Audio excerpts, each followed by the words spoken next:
Motor racing is all I was ever good at. I had a crack at most things that kids do, a bit of football and basketball, and I could get by and spend a little bit of time off the bench in football as a young kid, but I wasn't really passionate about it. I got on a motorbike when I was 2.5 years old for the first time, and then I knew that anything with the motor was for me, and then it progressed through go-karts and boats and eventually into race cars, and I've just always felt natural and comfortable in the car.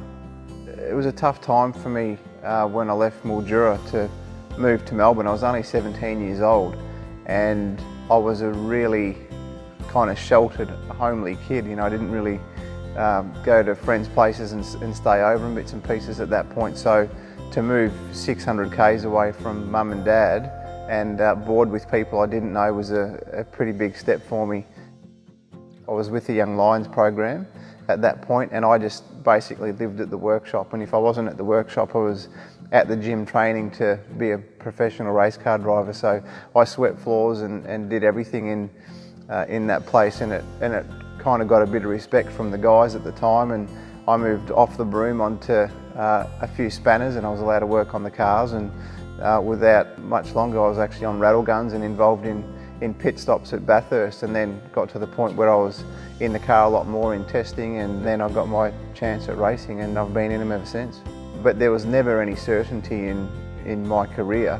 I remember standing out the back on the phone to mum and dad probably hundreds of times saying, I think I'm coming home, there's another driver, he's doing this or he's doing that, and they've given him the chance at a test day and I didn't get a go, and it was tough. It was, I look back and it still gives me a buzz what opportunity I was given back then and what I've done with it.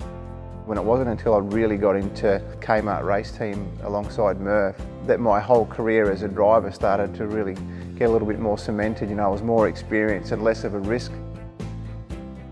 I'm a little bit funny with the success I had in the first part of my career. I had a really good team and a fantastic car, and like any good driver, you go there wanting to win the race, and that's what you work hard to do, and that's what you aim to do. And all the races that I were fortunate enough to win through that period, even the 24-hour races and different things, that never really hit me, and I never really probably celebrated them the way I should have. It was more of a case of me ticking the box and going, right, I did what I came here to do, and I was content with that. And I rarely sit back and actually think about race wins and stuff. It's more of a tick the box and move on, and I probably regret not putting more emphasis on those at the time. And you always look back at things like that at the end of your career. But yeah, there are a lot of really cool experiences, China and the Bathurst win, and a lot of success up at Darwin and different rounds. So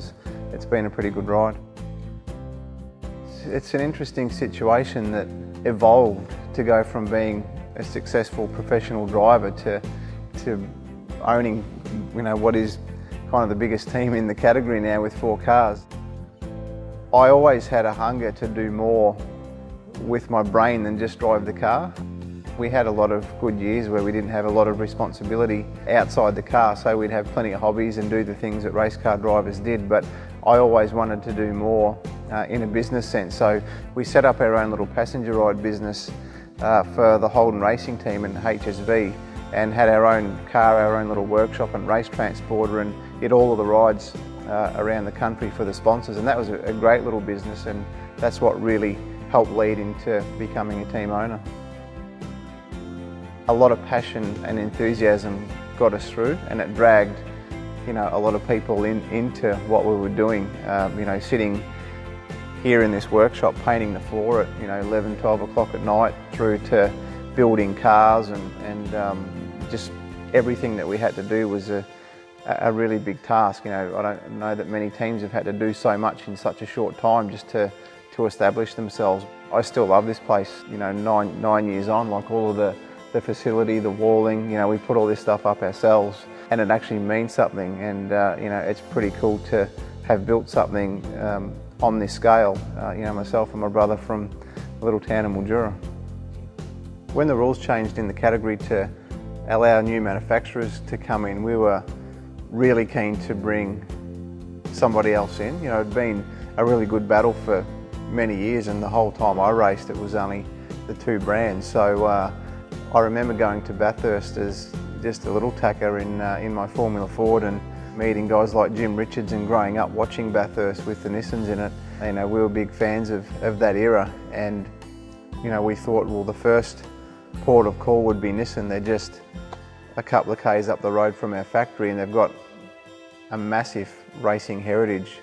Got to the point where it progressed, and they luckily had the right vehicle and an engine to fit within the rules, and then that turned out to be probably the biggest challenge that we've ever attempted. Like, setting up a race team was huge from scratch, but converting and bringing a new manufacturer in took that to a whole new level. The hours and the design work and the R&D that was involved in the initial program was just massive, and we're trying to race Holdens at the same time and run a race team. So that's still, in my whole career, probably one of the proudest moments, is unveiling the Nissan Altima for the first time and jumping behind the wheel and driving it out of pit lane onto the track, feeling everything that we'd spent 12 months creating, from CAD screen images to parts to an actual race car.